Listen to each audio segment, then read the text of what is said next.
আসসালামু আলাইকুম রহমতুল্লাহ। আজকে আমরা শিখব সপ্তমের গণিত ১.২ অনুশীলনী দুটি অঙ্ক। এই অঙ্ক দুটি হলো, প্রথমটা হলো ১১ নম্বর আর পরেরটি হলো ১২ নম্বর অঙ্ক। এই দুইটি অঙ্ক আমরা আজকে সমাধান করব। নতুন বইতে ১১ এবং ১২, পুরাতন বইতে ১৫ এবং ১৬ নম্বর অঙ্ক। তো এই অঙ্ক প্রথমটাই কি দেওয়া আছে দেখুন, ৫৬,৭২৮ জন সৈন্য থেকে কতজন সৈন্য কি করলে সরিয়ে রাখলে এবং বা তাদের সাথে আর কতজন সৈন্য যোগ করলে, যে কমপক্ষে আর কতজন সৈন্য যোগ করলে কি করা যাবে, বর্গাকারে সাজানো যাবে। এখন বর্গাকার মানে আমরা বুঝতে পারলাম এখানে বর্গমূল নির্ণয় করতে হবে। এখন এইখানে দুটি অংশ আছে, প্রশ্ন আছে দুইটি একসাথে। দেখুন কিভাবে দেওয়া আছে যে ৫৬,৭০০ সৈন্য, ৫৬,৭২৮ জন সৈন্যকে কমপক্ষে কতজন সৈন্য, এই ৫৬,৭২৮ জন সৈন্য থেকে কতজন সৈন্য সরিয়ে রাখলে বর্গাকারে সাজানো যাবে, আবার এই ৫৬,৭২৮ জন সৈন্য থেকে কতজন, মানে এই সৈন্যর সাথে কতজন সৈন্য যোগ করলে কি করা যাবে, বর্গাকারে সাজানো যাবে। এখানে দুইটি প্রশ্ন আছে, বার আগ পর্যন্ত আগে আমরা সমাধান করি, পরে আমরা সমাধান করব। এইখানে যেহেতু ৫৬,৭২৮ জন সৈন্য যদি আমরা বর্গমূল নির্ণয় করে পূর্ণবর্গ সংখ্যা বুঝতে পারি, তাহলে তো আমাদের আর বাকি থাকবে না। কিন্তু এখানে যেহেতু প্রশ্ন বলছে যে কতজন সৈন্য সরিয়ে রাখলে, তার মানে এই ৫৬,৭২৮ জন ২৮ এই সংখ্যাটি কি নয়, পূর্ণবর্গ সংখ্যা নয়।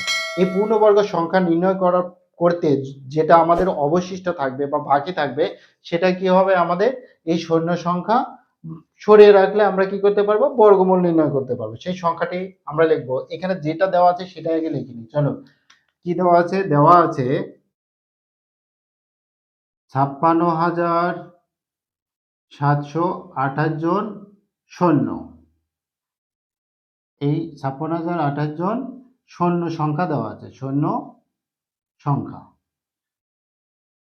এই ৫৬,৭২৮ জন কি দেওয়া আছে, সৈন্য সংখ্যা দেওয়া আছে। এখন এটাকে আমরা কি করব, বর্গমূল নির্ণয় করবো। তো চলুন আমরা বর্গমূল নির্ণয় করি। আমরা কি করি, সংখ্যাটা লিখি, তার উপরে আমরা দুইটা দুইটা করে জোড়া জোড়া ভাবে দাগ দিলাম। এবার আমরা এখানে দাগ দিই, এখানে যাকে লিখবো তাকে বর্গ করব।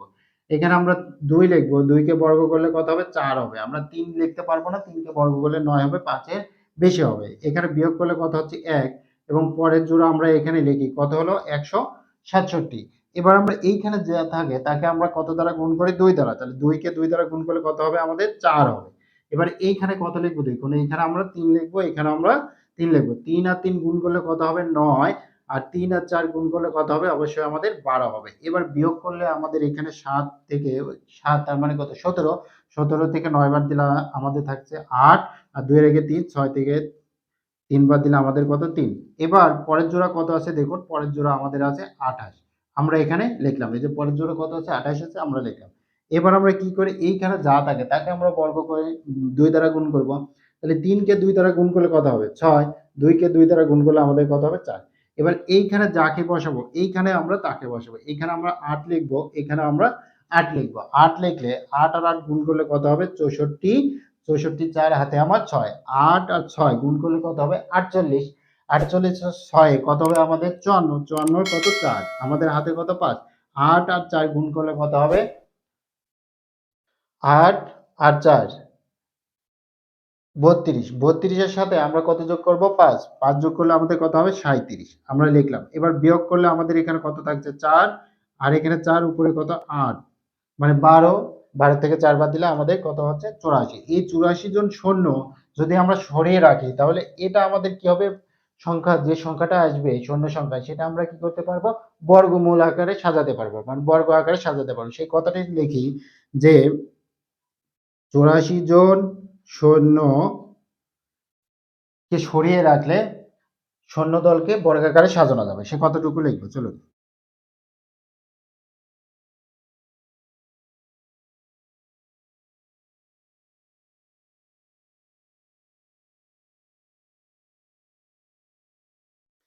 তাহলে ৮৪ জন সৈন্যকে সরিয়ে রাখলে আমরা কি করতে পারবো, বর্গ আকারে সাজাতে পারবো। এই কথাটুকু আমরা লিখে নিলাম। এইবার আমরা প্রথমটুকু অঙ্ক সমাধান করলাম। এবার আমরা পরের টুকু অঙ্ক সমাধান করব। পরে কি আছে দেখুন, পরে আমাদের আছে যে কমপক্ষে কতজন সৈন্য যোগ দিলে আমরা জানি যোগ দিলে বা বিয়োগ করলে এই কথাটা যখন লেখা থাকবে তখন আমরা এইখানে বর্গমূল যেটা পাই সেটার সাথে আমরা এক যোগ করব। এক যোগ করার পরে আমরা সেটাকে বর্গ নির্ণয় করব। বর্গ নির্ণয় করে যেটা আমাদের থাকবে এটা থেকে বিয়োগ করলে আমরা কি পাবো? উত্তর পাবো। এখন এই সংখ্যাটি কি বর্গমূল পূর্ণবর্গ সংখ্যা? 56,728 এটা কি পূর্ণবর্গ সংখ্যা? অবশ্যই 56,728 পূর্ণবর্গ সংখ্যা নয়। সেই কতটুকু লিখি চলুন যে সুতরাং 56,728 পূর্ণবর্গ সংখ্যা নয়। পূর্ণবর্গ সংখ্যা নয়। এবার আমরা কি করব? বর্গমূল যেটা আমরা পেয়েছি এটার সাথে কি করব? এক যোগ করব। সেই কথাটুকু লিখি 2, 3, 8 কে এক যোগ করলে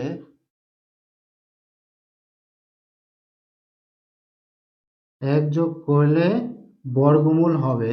এটা কত? এটা আমাদের বর্গমূল না? সেটাই আমরা লিখব। যোগ করলে বর্গমূল হবে। এটা আমাদের হলো 8 এর সাথে 1 যোগ করলে কত হবে? 9।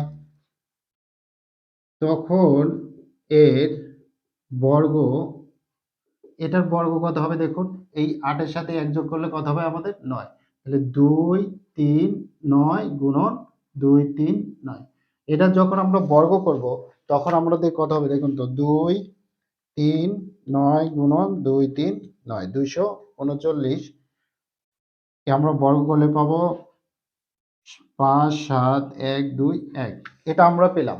এবার শূন্য সদস্য সংখ্যা কত? যেটা শূন্য সদস্য সংখ্যা আমরা যোগ করব সেটা আমরা লিখব। সুতরাং শূন্য সদস্য সংখ্যা,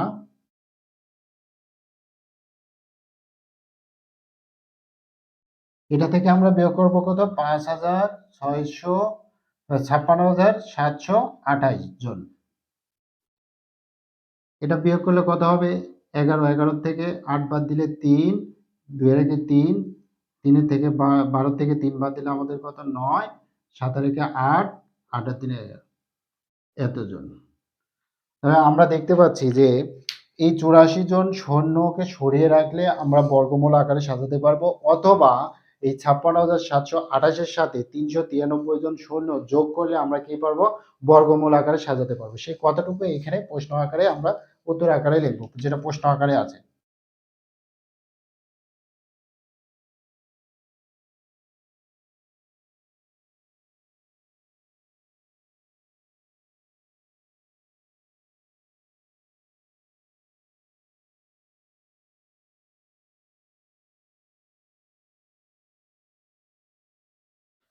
আমরা কি পেলাম? এই 84 জন সৈন্য যদি আমরা বাদ দিই এখান থেকে তাহলে আমরা যেটা আসবে সেটাকে আমরা বর্গাকারে সাজাতে পারবো সৈন্য সদস্য সংখ্যাকে, অথবা এই 56,728 জনের সাথে 393 জন সৈন্য যোগ করলে কি পারবো? বর্গাকারে সাজাতে পারবো। সেই কথাটুকু লিখেছে দেখুন। সুতরাং 84 জন সৈন্য বাদ দিলে অথবা 393 জন সৈন্যকে যোগ করলে কি পারবো? বর্গাকারে সাজাতে পারবো। এই কথাটুকু লিখেছি।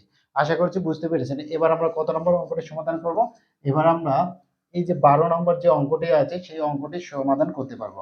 এখন এইখানে 12 নম্বর অঙ্ক কি দেওয়া আছে দেখুন। 12 নম্বর অঙ্ক দেওয়া আছে যে কোনো বিদ্যালয়ে কতজন, কোনো বিদ্যালয়ে 2,704 জন শিক্ষার্থীকে প্রাত্যহিক সমাবেশে, এই প্রাত্যহিক সমাবেশ করার জন্য বর্গাকারে সাজানো হলো। প্রত্যেক সারিতে শিক্ষার্থীর সংখ্যা নির্ণয় করো। মানে আপনার ওই যে এক্সারসাইজ করার জন্য সকালে যেটা ওই যে বাংলা ভাষায় যেটা পিটিএ করার জন্য আপনাদেরকে মাঠে দাঁড় করায় যারা সমাবেশ মানে দলগতভাবে দাঁড় করিয়ে দেয়। এখন বলছে যে কোনো বিদ্যালয়ে 2,704 জন এই শিক্ষার্থীকে দাঁড় করাতে বলছে। এখন দাঁড় করালে প্রত্যেক সারিতে কতজন করে থাকবে? প্রত্যেক সারিতে সে শিক্ষকরা বলে না যে তোমরা সোজাভাবে দাঁড়াও এবং কোনো সারিতে কম বেশি করো না, সমানভাবে দাঁড়াও, তাহলে কি হবে? দেখতে ভালো লাগবে। সে কারণে এখানে বলেছে প্রত্যেক সমাবেশ করার জন্য বর্গাকারে সাজানো হলো এবং প্রত্যেক সারিতে কতজন করে থাকবে। প্রথম সারিতে কত, দ্বিতীয় সারিতে কত, তৃতীয় সারিতে কত, এইভাবে থাকবে এবং প্রত্যেক সারিতে সাজাতে হবে কি আকারে? বর্গাকারে। তার মানে কি হবে? প্রত্যেক সারিতে সমান সংখ্যা থাকবে। প্রথম সারিতে 5 জন থাকলে দ্বিতীয় সারিতে 5 জন, তৃতীয় সারিতে 5 জন থাকলে পঞ্চম সারিতে 5 জন। মানে প্রত্যেক সারিতে সমান সংখ্যক কি থাকবে? শিক্ষার্থী থাকবে। সে কথাটুকু বলেছে। তার মানে হলো যেহেতু বর্গাকারে সাজাতে বলছে, তাহলে আমরা কি করব এখানে? অবশ্যই বর্গমূল নির্ণয় করব। যে বর্গাকারে সাজানো হলো, তাহলে আমরা কি করব? অবশ্যই বর্গমূল নির্ণয় করব। তো এইখানে আমরা লিখব যে এই 2704 জন শিক্ষার্থীকে বর্গাকারে সাজানোর জন্য কি করতে হবে?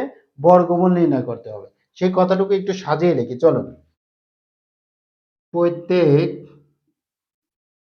সারিতে শিক্ষার্থীর সংখ্যা হবে 2704 জন এর বর্গমূল। যেহেতু বর্গমূল বলছি এবং বর্গাকারে লেখা আছে, সেহেতু আমরা কি করব? বর্গমূল নির্ণয় করব। তাহলে 2704 জন, এখানে বর্গমূল নির্ণয় করার জন্য আমরা কি করি? উপরে দাগ দিই। এখানে কত লিখবো? আমরা 5 লিখবো। 5 আর 5 গুণ করলে কত হবে? 25। আমরা কি লিখতে পারবো না? এখানে 6 লিখতে পারবো না। 6 কে বর্গ করলে কত হবে? 36 হবে। আমাদের আছে কত? 27। তার মানে 27 এর কম এবং 27 এর সমান নিতে হবে। সেই কারণে আমরা 5 নিয়েছি। 5 আর 5 গুণ করলে কত হবে? 25। এবার 27 থেকে 25 বাদ দিলে আমাদের কত থাকবে? 2। আর এখানে কত আছে? পরের জোড়া 0 4 আমরা লিখলাম। 5 কে 2 দ্বারা গুণ করলে কত হবে? 10। এবার আমরা এইখানে কত লিখবো? দেখুন তো, এইখানে আমরা কত লিখবো? এইখানে আমরা কত লিখবো? এখানে যাকে লিখবো, এখানে তাকে লিখবো। এইখানে আমরা যদি 2 লিখি, এখানে 2 লিখলাম। এবার 2 দিয়ে 2 কে গুণ করলে কত হবে? 4। 2 দ্বারা 0 কে গুণ করলে 0। 2 কে 2 দ্বারা 1 দ্বারা গুণ করলে কত হবে? 2। এবার বিয়োগ করলে কত হচ্ছে? 0। তার মানে প্রত্যেক সারিতে আমাদের সদস্য সংখ্যা কত থাকবে? শিক্ষার্থীর সংখ্যা কত থাকবে? 52 জন। সেটাই লিখি। প্রত্যেক সারিতে